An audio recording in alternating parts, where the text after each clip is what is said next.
Hi hello అందరికీ నమస్తే. Welcome to my kitchen, Tiana's kitchen Telugu.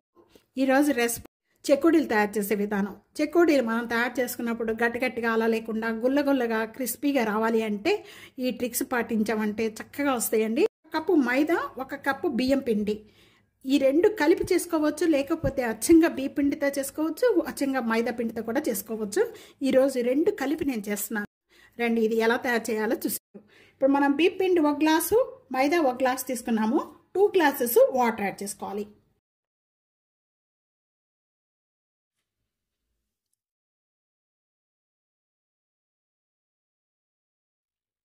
One table spoon అజవాయిన్ అండి, వామ్ add చేస్తున్నాను. ఈ వామ్ గానే లేకపోతే కనుక మీరు దీని ప్లేస్లో జీరా కూడా యాడ్ చేసుకోవచ్చు. అలాగే టేస్ట్కి సరిపడా salt 1 table spoon salt add చేస్తాను. ఒక 1/2 టేబుల్ స్పూన్ కారం అండి, ఇది కారం మీకు ఇష్టం ఉంటే వేసుకోవచ్చు, లేకపోతే లేదండి. కొద్దిగా 1 పించి పసుపు యాడ్ చేస్తాను కలర్ కోసం అని.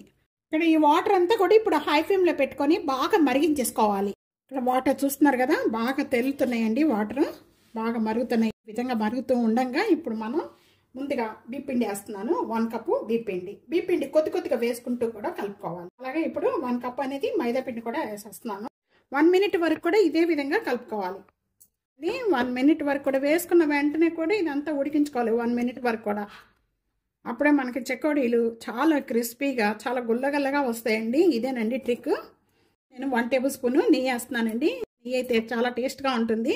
మీకు కావాలంటే ఆయిల్ కూడా వేసుకోవచ్చు. ఈ విధంగా బాగా కలుపుకున్న వెంటనే కూడా ఇప్పుడు నేను స్టవ్ పని చేసేస్తున్నాను. ఇదంతా ఒక ప్లేట్లో తీసుకుందాము. ఈ విధంగా ప్రెస్ చేసుకోండి, బాగా చల్లారిపోతుంది తొందరగా.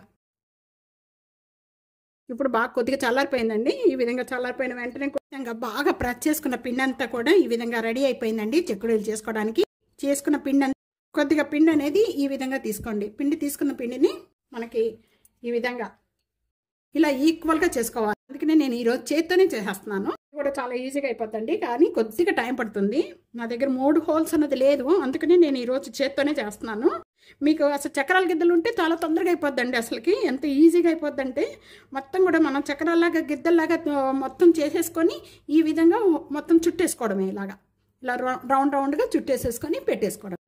ఇదిగోండి నేను చేత్తోనే చేసేస్తున్నాను ఈరోజు అన్నీ. ఇదిగోండి ఇలాగ వస్తాయి. ఈ విధంగా అన్ని రింగ్స్ చేసుకోవాలి ఈక్వల్గా. చూస్తున్నారు కదా, ఇలా చేసుకున్న చెకోడీలన్నీ కూడా ఇప్పుడు డీప్ ఫ్రై కావాల్సినంత ఆయిల్ తీసుకుని ఆయిల్లో వేయించేసుకోండి. ఆయిల్ బాగా కాయిపోయిన వెంటనే కూడా ఇలా వేసేసుకోండి. అన్నంలో ఎన్నైతే పడతాయో మనకి అంతవరకు వేసేసుకొని వేయించేసుకోవాలి. కాకుండా వేసుకున్నారంటే ఆయిల్ పీల్చేస్తుంది. ఆయిల్ కాగిన తర్వాత వేసుకోవాలి మనం. ఇలా చిన్న ట్రిప్స్ పాటించి మనం ఇలా చేసుకుంటే చెకోడీలు చాలా బాగా వస్తాయండి. ఇవి చాలా రోజుల వరకు కూడా మనం స్టోర్ చేసి పెట్టుకోవచ్చు. ఎక్కువ రోజులు కూడా నిల్వ ఉంటాయి. అంతవరకు కూడా ఉండవండి, వేసిన వెంటనే అయిపోతాయి అనమాట. అంత బాగుంటాయి. ఈ కలర్ వచ్చేంత వరకు కూడా వేయించుకున్న వాటిని ఒక హోల్స్ ఉన్న గిన్నెలో టిష్యూ పేపర్ వేసేసుకొని దాంట్లో వేసేసుకోండి. ఎక్సెస్ ఆయిల్ అంతా కూడా సపరేట్ అయిపోతుంది. బాగా ఆయిల్ కాగిన తర్వాత అప్పుడు ఈ చెకోడీలు వేసుకొని వేయించుకోవాలి. అలా వేయించుకోవడం వల్ల ఆయిల్ కూడా ఎక్కువగా పీలకుండా చక్కగా వస్తాయండి. చూస్తున్నారు కదా కలర్ ఎంత బాగుందో. ఈ కలర్ వచ్చేంత వరకు కూడా వేయించుకున్న వాటిని ఒక ప్లేట్లో వేసేసుకోండి. పోసిన ట్రేల్స్ ఉంటాయి, ఆ ట్రేలో మనం టిష్యూ పేపర్ వేసేసుకోండి. చెకోడీలు రెడీ అయిపోయినాయండి. తప్పకుండా ఇదే కొలతతో ట్రై చేసి మీకు ఎలా వచ్చిందనేది నాకు కామెంట్స్లో తెలియచండి. వీడియో నచ్చితే కనుక ఫ్యామిలీకి ఫ్రెండ్స్కి video share and like comment subscribe చేసుకోవడం అస్సలు మర్చిపోవద్దు ఫ్రెండ్స్.